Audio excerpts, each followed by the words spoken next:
ये आयुष्मान कार्ड और अपार आईडी, ये क्या जंजाल है सर? ये हर कोई जानना चाहे। अपार आईडी के बारे में तो पता ही नहीं लोगों को।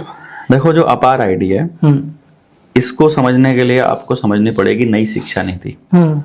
जो इन्होंने नई एजुकेशन पॉलिसी बनाई, उस एजुकेशन पॉलिसी में एक टाइम मेंशन किया हुआ है कि हर बच्चे को इम्यूनाइजेशन देना, हर बच्चे को इम्यूनाइज करना, उसको इंजेक्शंस लगाना, ये स्कूल और कॉलेज निर्धारित करेगा। ओके। उसका रिकॉर्ड रखने के लिए अपार आईडी बनाई जा रही है और माँ बाप को यह बताया जा रहा है कि इसमें आपके बच्चे के सारे भविष्य के डॉक्यूमेंट रखे जाएंगे। ओके। देखो, डॉक्यूमेंट आपके घर में रखे हैं तो डॉक्यूमेंट आप मालिक हो। बिल्कुल। डॉक्यूमेंट अगर ऑनलाइन रखे हैं तो बिल गेट्स मालिक है। तो जब चाहे आपका अकाउंट फ्रीज कर सकता है। किस नाम पे फ्रीज कर सकता है? पहले नहीं किया गया। उन्होंने बोला बैंक में नहीं जा सकते अगर वैक्सीन नहीं लगवाई होगी तो। अब उन्होंने कहा राशन नहीं मिलेगा, तनख्वाह नहीं मिलेगी। ट्रायल था? ट्रायल था ये। अगली बार जब आपका बच्चा सरकार के हिसाब से गुलामी को स्वीकार नहीं करेगा, अकाउंट फ्रीज कर दो, आपका डिजी लॉकर फ्रीज कर दो, डॉक्यूमेंट ही नहीं है आपके पास। डॉक्यूमेंट का मालिक, अच्छा देखो और बात है, रजिस्ट्री आपके पास है तो मालिक कौन है जमीन के? जिसके पास रजिस्ट्री है वही ना। बिल्कुल। तो आपके जो कागज हैं वो जिसके पास है, मालिक कौन है? वही मालिक है। वही मालिक, आपका भी मालिक वही, आपके कागजों का मालिक। तो हमारे माइंड को प्रोग्राम किया जा रहा है। पहले आपके माइंड को ये प्रोग्राम किया जा रहा है कि कागज के बिना जिंदगी नहीं होती। अब एकम दीक्षा और अमित का बेटा है, जब कोई बर्थ सर्टिफिकेट वाला आएगा, ये बात उसको कौन बताएगा? कौन बताएगा बताना? वो डिजिटल चीज नहीं, जब वो डेट ऑफ बर्थ सर्टिफिकेट बनाने वाला आएगा, जब डॉक्टर पूछेगा बाप का नाम क्या है, हम बताएंगे। आप बताओगे। माँ का नाम क्या है, आप बताओगे। बच्चे का नाम क्या रखना है, आप बताओगे। जब सारी बातें आपसे पूछ करके ही लिखनी है तो फिर उनका सर्टिफिकेट क्यों चलेगा भाई? ये भी बात सही है सर। हर सारा कुछ तो आप ही बताते हो ना। मेरा नाम ये है तो तुम कागज पे लिखवा के ले लो। हर बार हम बताते हैं तो हर बार मेरे से लिखवा के ले लो ना। किसी रिसेप्शन पे भी जाते हैं, किसी छोटी मोटी जगह पे, वहीं पे भी हम ही बताते हैं। तो इसका मतलब मेरा सेल्फ डिक्लेरेशन काफी होना चाहिए। किसी और का बनाया हुआ कागज मुझे डिक्लेयर करेगा कि मैं किसका बेटा और किसका बाप हूं? बिल्कुल। ये तो कितनी वाहियात बात है। और आपको यकीन दिला दिया कि ये कागज देना जरूरी है। ये जरूरी है यार। मैं आदमी पैदा हो गया, कागज कोई हो या ना हो उससे क्या फर्क पड़ता है? मेरी एग्जिस्टेंस तो है यार। मैं भूखा हूं और आप मानते हो कि इतने करोड़ लोग भूखे हैं, उनको अनाज देने के लिए आपको किसी कागज की आवश्यकता क्यों है भाई? बिल्कुल। रोटी देने के लिए आपको पता है कि वो भूखा है, और फिर गांव में आप उस कागज पर तो भरोसा कर रहे हो, आप उस अंगूठे पर तो भरोसा कर रहे हो, गांव में गांव के सरपंच पर भरोसा नहीं कर रहे हो, गांव में उसके पड़ोसी पर भरोसा नहीं कर रहे हो। कितना बड़ा प्रोपेगेंडा है, समझ नहीं पा रहे। आपको आयुष्मान कार्ड किस लिए दिया गया? क्योंकि आयुष्मान कार्ड के जरिए आपको बताया गया कि 5 लाख रुपए तक का खर्चा जो है, ये तो अपार आईडी का है। अपार आईडी आने वाले टाइम में आपके बच्चों को केवल और केवल वैक्सीन लगाने के लिए और कंट्रोल करने के लिए इस्तेमाल होनी है।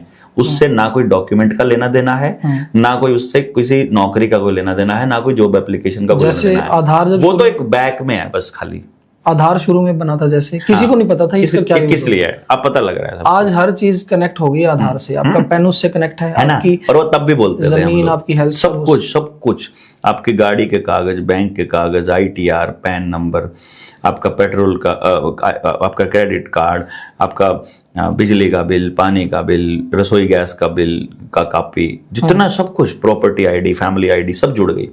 अगली बार जब आपको अगली वैक्सीन ठोकनी होंगी, जबरदस्ती लगानी होंगी, तो केवल आधार बंद कर दो, केवल अपार बंद कर दो।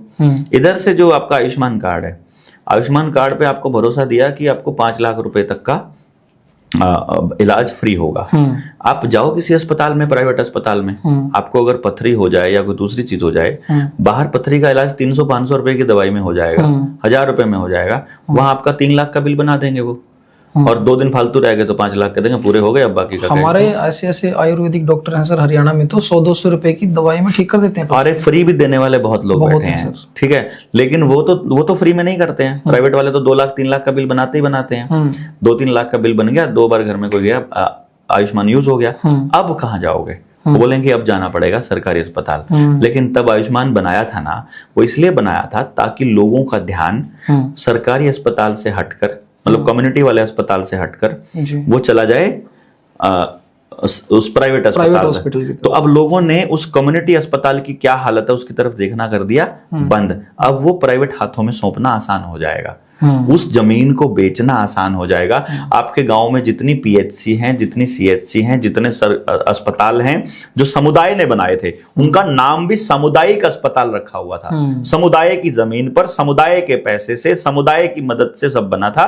और आज वो प्राइवेट हाथों में सौंपने के लिए आयुष्मान कार्ड बन रहा है। और अगर आपको इसकी सच्चाई जाननी है तो गांव में जाकर रिसर्च करोगे तो पता चलेगा कि पहले जिनका आयुष्मान कार्ड बना था उनका आयुष्मान कार्ड अब बंद हो चुका है। अब नए आयुष्मान कार्ड किसी और के बनाए जा रहे हैं, अब फिर वो बंद हो जाएंगे, फिर नए बनाए जाएंगे। एक बार आपको योजना में लाया जाएगा केवल आपका आधार नंबर लेने के लिए, बाद में आपको कह दिया जाए आपकी तो इनकम ज्यादा है, आपके तो घर में मोटरसाइकिल है, आपके तो घर में टेलीविजन है, आपके तो घर में ये है, करके काट देंगे। और फिर एक दिन सब कंगाल होंगे, ना आपके पास प्राइवेट जमीन होगी, ना आपके पास सामुदायिक जमीन होगी, ना आपके पास सामुदायिक अस्पताल होगा, ना सामुदायिक स्कूल होगा, ना आपके गांव के पास जंगल होगा, ना कुआं होगा, ना पानी होगा, ना नलका होगा, ना बिजली होगी, ना अनाज होगा, ना स्टोरेज होगा, ना इलाज का कोई रास्ता होगा, ना आपके पास बीज का कोई रास्ता होगा, और आप कोई डंगर नहीं होगा, आपके पास कुछ होगा ही नहीं। फिर आप ऐसे ऐसे ऐसे करके माई बाप खाने को कुछ तो दे दो। सर अगर ध्यान से देखें ना, जा तो हम उसी तरफ रहे हैं,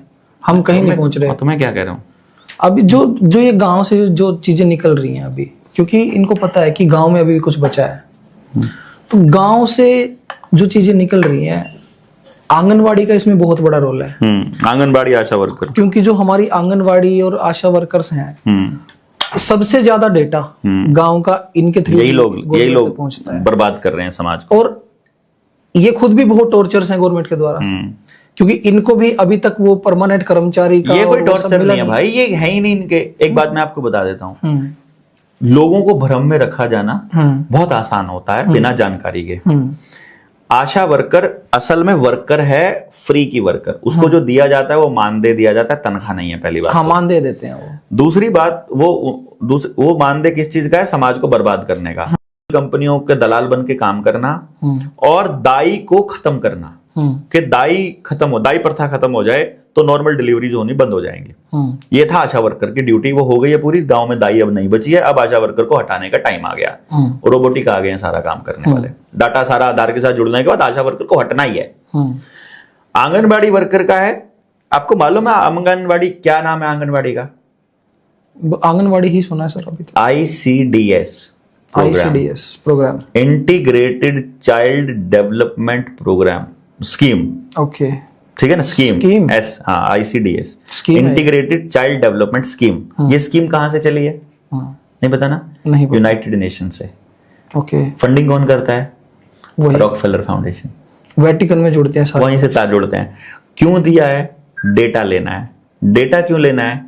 बच्चे के पैदा होते ही आधार कार्ड बनने का मतलब आपने अपने बच्चे को गुलाम डेट ऑफ बर्थ सर्टिफिकेट बनने का मतलब है, डेट ऑफ बर्थ सर्टिफिकेट का मतलब ही आपने उसको वहां बेच दिया है। क्योंकि अब यहां आते हैं यूनिवर्सल लॉ पे। ये धरती किसी की बाप की है क्या? नहीं सर, किसी की नहीं है। तो रजिस्ट्री करने का अधिकार तहसीलदार को किसने दिया? ये सारे नियम कानून तो हमने ही बनाए हैं सर। नहीं, हमने नहीं बनाए ना, ये उन्होंने बनाए हैं, इसलिए बोल रहा हूं मैं, ये हमने नहीं बनाए। मानव सभ्यता जो आई है इंसानों ने बनाई। इंसानों ने नहीं बनाए, उन्होंने बनाए। वो इंसान नहीं, शैतान के। हाँ, वो क्या कह रहे हैं? देखो, नियम, प्राकृतिक नियम क्या कहता है? प्राकृतिक नियम ये कहता है कि मान लेते हैं इस धरती पर हम 5 लोग ही पैदा हुए, पहली बार धरती पर अवतरित हुए या पैदा हुए या जैसे मर्जी हम पैदा हो गए। तो अब 5 लोग, अब हम कहेंगे ये धरती हमारी है, तो धरती के मालिक कितने हो गए? 5। ठीक है। बाय चांस छठा आदमी और हो गया, तो धरती के मालिक कितने हो गए? वो 6। तो हमारा हिस्सा कट के, सबका हिस्सा कट के उसके पास जाएगा। बिल्कुल। फिर धरती के मालिक हो गए और ज्यादा, तो हिस्सा कटता रहेगा हमारे हिस्से का उसके। क्योंकि जैसे ही आप पैदा होते हो, आपका धरती पर अधिकार हो जाता है कि इतनी धरती अब मेरी हो गई। चींटी भी पैदा होती है, उसके हिस्से का अधिकार पैदा होता है साथ में। इसी टटीरी किसान के खेत में अंडे दे देना अगर अपना घोंसला बना के छोटा मोटा, देती है। ठीक है ना, किसान उसके ऊपर से ट्रैक्टर नहीं चलाएगा कभी नहीं भी। निकाल दो, वो साइड बोलेगा से कब्जा हो चुका उसका, हाँ, वो साइड उसकी जमीन है, साइड से वो किसान की जमीन नहीं बची अब। यहाँ तक कि पानी भी उसके वहां पे नहीं जाने वहां पे नहीं जाने देगा, बकायदा डोल बनाएगा, पूरे बकायदा खेत में पानी होगा, उसकी रक्षा होगी, वो अलग ही रक्षा रहेगा। होगी उसकी। हाँ, क्योंकि किसान यूनिवर्सल लॉ को मानने वाला आदमी, ये इंसानियत है, इंसानियत नहीं है, यूनिवर्सल लॉ है ये, यूनिवर्सल इस धरती पर आने वाले प्रत्येक जीव का बराबर अधिकार है, वो कोई भी जीव है और उसको जीने का अधिकार है। अब वो आदमी कहते हैं कि कितने आदमी है ये देखना पड़ेगा ताकि धरती में बराबरी देखी जाए। तो वो अपने मालिकाना हक को बचाए रखने के लिए वो आपसे डेट ऑफ बर्थ सर्टिफिकेट बनवा लेते हैं। Okay, date of birth certificate बनवाने का मतलब अब आपने जो उसका धरती पर जो अधिकार था वो उसको सौंप दिया कि अब तुम इसका यूज करो। ओके, ये जो आपको फंडिंग मिलती है यूनाइटेड नेशन से, ये कैसे मिलती है? इस देश का पैसा डोनेशन के रूप में यूनाइटेड नेशंस को जाएगा, दूसरे देश का पैसा भी यूनाइटेड नेशंस को जाएगा, तीसरे देश का पैसा भी जाएगा। देखो कमाल की बात क्या है, ये कितना बड़ा गेम है, इसको समझो। मैं 100 रुपये आपको दिया, 500 रुपया हो गया, इन्होंने 100 रुपये दिया, इन्होंने 100 रुपये दिया, मान लो यहाँ बैठे 5 लोग, आपको 100 रुपये दिया और आप यूनाइटेड नेशंस हो, कितना रुपया हो गया आपके पास 5 लोगों का? 500 रुपया हो गया। अब यूनाइटेड नेशंस क्या कर रहा है, सबको 500 रुपया का लोन दे रहा है कि यूनाइटेड नेशंस चलता है देशों से मिले हुए दान से, और वो दे रहा है, उसी यूनाइटेड नेशन का एक हिस्सा है वर्ल्ड बैंक, और वो दे रहा है देशों को कर्जा। दान से चलने वाली संस्था कर्जा दे रही है उसी पैसे को, दान लेकर उसी व्यक्ति को वो कर्जा दे रही है। और जो आईसीडीएस प्रोग्राम जिसकी मैं बात कर रहा था, इंटीग्रेटेड चाइल्ड डेवलपमेंट स्कीम, जिसको आप आंगनवाड़ी के नाम से जानते हो, ये वर्ल्ड बैंक की स्कीम है जिसका मकसद है आपके पूरे सामाजिक ढांचे को जानना और उनकी मदद से उसको बर्बाद करना। आपके परिवार का टूटना, आपके बच्चों का बीमार होना, आपका परिवारों का, आपके अधिकार, आपके वो वही बताती हैं वहां बैठ करके कि अभी समाज में सही क्या क्या बचा हुआ है, अब इसको नाश करो, अब इसको नाश करो, अब समाज जोड़ने का ये तरीका बचा है। गांव में ये ऐसे बोलते हैं, अब गांव के लोग ऐसा बोलते हैं। आपके हर घर की, हर औरत की, हर घर की परेशानी, सुविधा, जानकारी, स्थिति को देने वाली आंगनबाड़ी वर्कर है भाई साहब। तो सर ऐसे में उनकी वो जॉब है भाई साहब, वो भी क्या करें? मेरी भी तो जॉब थी, मैंने तो छोड़ दी जब देखा कि बच्चों को बर्बाद करवा रहे हैं मेरे से, अगर गांव को बिकवा रहे हैं। फर्स्ट ऑफ ऑल तो उनको खुद ही नहीं पता ना सर, बस ये है असली लाइन, फिर यहीं आती है समझ, है ना? समझ नहीं है, उनको नहीं पता वो कर क्या रही हैं, उनके लिए वो जॉब है, बट उनसे करवाया क्या जा रहा है बैकएंड पे, आंगनवाड़ी वर्कर्स को नहीं पता, आशा वर्कर्स को नहीं पता। इन्होंने हेल्थ के लिए वो लोग खड़े किए हैं जिन्होंने हेल्थ के बारे में कभी पढ़ा नहीं, कभी कुछ नहीं पता। बस अब इससे ज्यादा और मैं क्या बताऊं? और उनकी जो एज है हाँ 50 प्लस भी है, 40 प्लस भी है, क्या वो अब सीख पाएंगे हेल्थ के बारे में उतना? नहीं भाई, मैं कह तो रहा हूं ना, ये आपको हेल्दी रखने के लिए है ही नहीं। जब कर्जा आपकी सुविधा के लिए नहीं, आपको बंधक बनाने के लिए दिया जाता है। अस्पताल आपको स्वस्थ रखने के लिए नहीं, बीमार रखने के लिए है। मास्टर आपको पढ़ाने के लिए नहीं, गलत पढ़ाने के लिए है। ओके, शिक्षा, ठीक है। न्याय जो है, पुलिस आपकी रक्षा के लिए नहीं, आपको पेलने के लिए है। न्यायालय, वकील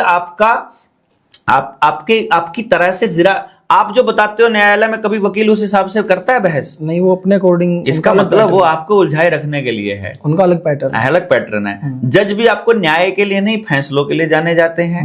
राजनीति में आपके विचार सुनने के लिए नहीं, आपकी बात के हिसाब से चलने के लिए नहीं, अपने अधिकार थोपने के, अपने निर्णय थोपने के लिए है।